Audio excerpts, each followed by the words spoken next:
ये हमारा थर्मोडायनामिक्स का क्वेश्चन है। इसमें क्या दिया है, ए बी प्रोसेस हमारा आइसोथर्मल, फिर आइसोकोरिक और फिर एडियाबैटिक। और ऑप्शंस जो पूछे हैं इसमें, V2/V1 अगर 8 हो तो क्या कंडीशंस होंगी। सबसे पहले तो हम अगर देखें तो सी ए अपना जो प्रोसेस है वो है एडियाबैटिक। यहाँ टेम्परेचर T1 मान लो तो यहाँ भी T1 हो जाएगा क्योंकि आइसोथर्मल है। और यहाँ मान लेते हैं T2। तो T1 V1 का power gamma is equals to T2 V2 का पावर गामा-1। तो इफ V2/V1 इज 8 तो V2/V1 अगर 8 होगा तो 8 मतलब हमारा 4 आ गया। तो T1 is equals to 4T2। और इसी कंडीशन में अपन बोल सकते हैं P1/V1 is equals to P2/V2।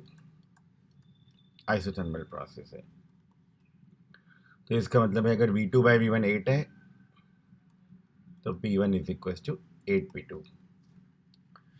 तो अगर V2/V1 8 है तो प्रेशर A पर मतलब T1 P1 is 4 times the pressure at B, लेकिन वो 8 टाइम्स आ रहा है तो ये ऑप्शन तो गलत हो गया। और temperature 4 times temperature at A मतलब T1, ये सही आ गया। उसके बाद इसी कंडीशन में हीट रिलीज्ड QBC।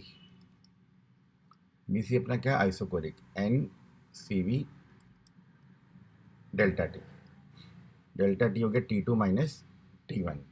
तो रिलीज निकालना है अगर तो उसका मॉड कर देंगे, वैसे आएगा T2 माइनस T1 मतलब -3/4T1।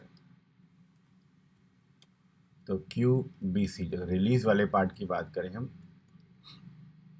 तो आ जाएगा 9/8 nRT1। और QAB, ए बी मतलब अपना आइसोथर्मल, ये होगा nRT1 ln V2/V1 मतलब 8। ये होगा 2 का पावर 3 इंटू 0.7 2.1 nRT1। ये आ गया हमारे पास QAB। आपको दिख रहा है कि ये जो आ रहा है ये तो 1.125 आ रहा है और ये 2.1 है, मतलब ए बी ज़्यादा है। ये ऑप्शन सही हो गया। अब एफिशिएंसी जो है जो उन्होंने डिफाइन भी कर रखी है, ये किसी भी V2/V1 के लिए does not depend on the temperature of the isothermal process. बिल्कुल सही है, क्योंकि एफिशिएंसी जो आएगी हमारी वो आएगी 1 minus Q out upon Q in. जैसे इस केस में हम देखें साइकिल में सी ए में तो क्यू है ही नहीं, ए बी का क्यू जो है वो भी हमेशा प्रोपोर्शनल टू T1 होगा, और बी सी का क्यू जो है वो भी हमेशा प्रोपोर्शनल टू T1 होगा। तो रेशो जो है उसमें T1 कट जाएगा। तो इसलिए हम बोल सकते हैं दिस इज नॉट। वैसे अभी अपना चेक किया है अपने V2/V1 इज इक्वल टू 8 की, लेकिन 8 ना कुछ और भी होगा अगर, तो हर केस में टी का रेशियो आएगा तो T2 T1 के टर्म्स में रिप्रेजेंट हो जाएगा।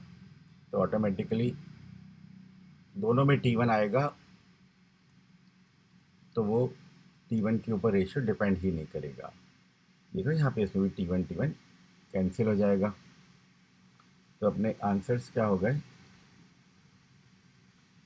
A, B और C।